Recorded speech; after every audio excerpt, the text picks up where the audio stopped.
Salam alaikum à tous, j'espère que vous êtes tous très bien et que tout va bien pour vous. J'espère que la famille ça va, la maman, le papa, les frères, les copains, les copines, que tout va bien pour vous. En tout cas, si tout va bien pour vous, tant mieux. Que demande le peuple? Que tu fermes ta gueule. T'es pas sérieuse toi? Toi, je te mets un coup de boule à la fin des 10 choses à savoir sur Dragon Ball. Bref, aujourd'hui, on se retrouve. Alors, c'est ma copine qui m'a dit ça, vous inquiétez pas. Je vous promets, elle mange 2 coups de boule juste à la fin, d'accord?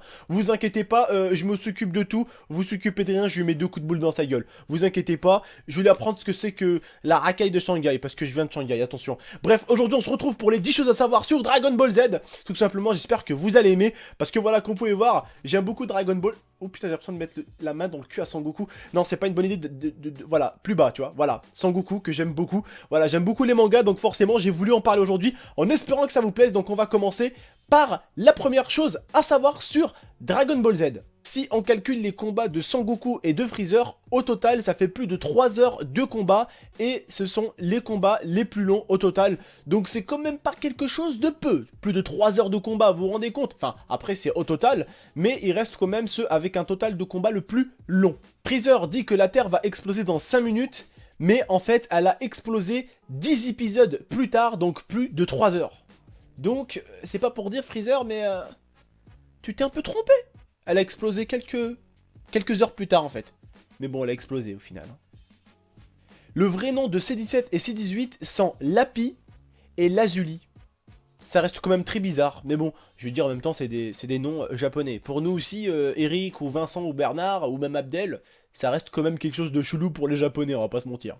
Alors je sais pas si vous avez remarqué, mais Bulma a changé 17 fois de coupe pendant les mangas. Alors, je sais que vous n'êtes pas forcément les yeux rivés sur les cheveux de Bulma, mais en tout cas, s'il y en a une qui est le plus allée au coiffeur pendant la série Dragon Ball Z, c'est bien elle.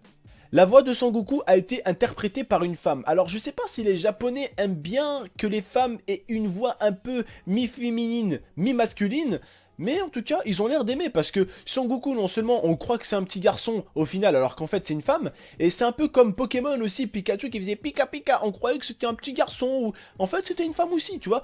Donc vraiment, on voit que les Japonais aiment bien utiliser des femmes avec un tout petit peu une petite touche masculin, féminin, un peu, petite voix un peu, on a l'impression que c'est à chaque fois c'est des petits enfants, et en fait non, c'est des femmes qui font juste des petites voix. Sangoku a remporté qu'une seule fois le tournoi des arts martiaux, et c'était au 23e tournoi, et c'était contre Piccolo. Je ne le savais pas. J'ai cru qu'il avait remporté plus de tournois personnellement. Mais bon, je vais pas vous mentir, je n'ai pas tout simplement regardé non plus tous les Dragon Ball Z. Si je vous le disais, ça serait vous mentir. Vous savez que le prénom Bulma en japonais veut dire culotte. Est-ce que vous vous rendez compte si nous on devait appeler un personnage culotte?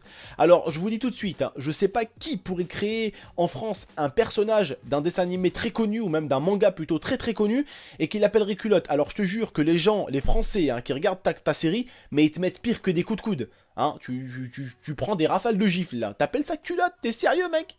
T'es sérieux? En sachant ça, je viens de niquer mon enfance. Vous connaissez l'âge de Boo? Vous savez Boo, celui qui rose. Un peu comme moi, mais sauf qu'il est un peu plus costaud quand même le bordel. Hein. Tu vois ce que je veux dire ou pas? 2 têtes de plus, 2 ventres ou 8 ventres de plus, tu vois ce que je veux dire ou pas? Il a 5 millions d'années. Alors, en 5 millions d'années, j'espère quand même qu'il a rencontré Gillette. Pour se raser déjà, première des choses, parce qu'il a aucun poil le bordel. Et la deuxième, j'espère aussi qu'il a rencontré Colgate, parce que pour puer de la gueule, là ça devait y aller à 5 millions d'années le bordel. Il s'est bien brossé les chicots, et ça je pense qu'on peut respecter Boo pour ça les gars. Ça mérite un minimum de respect pour Boo. Je sais pas si vous avez remarqué, mais quand je regardais Dragon Ball Z, le chef des zombies, je trouvais qu'il ressemblait vachement à Hitler.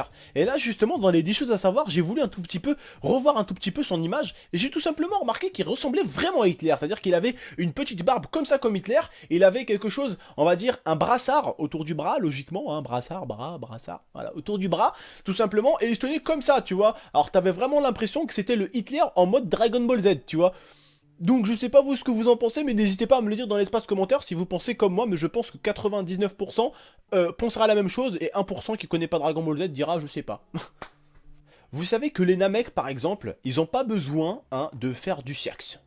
C'est-à-dire déjà de 1, préservativement parlant, ils font des économies. De 2, il n'y a pas de sida. De 3, t'as pas de risque que ta meuf te trompe parce qu'en fait c'est toi-même qui mets le bébé au monde. C'est-à-dire qu'en fait il vomit un œuf en fait et ça devient un enfant. Alors là, ça en fait des bonnes choses quand même. Hein. Pas de sida, pas d'achat de préservatif, t'économises.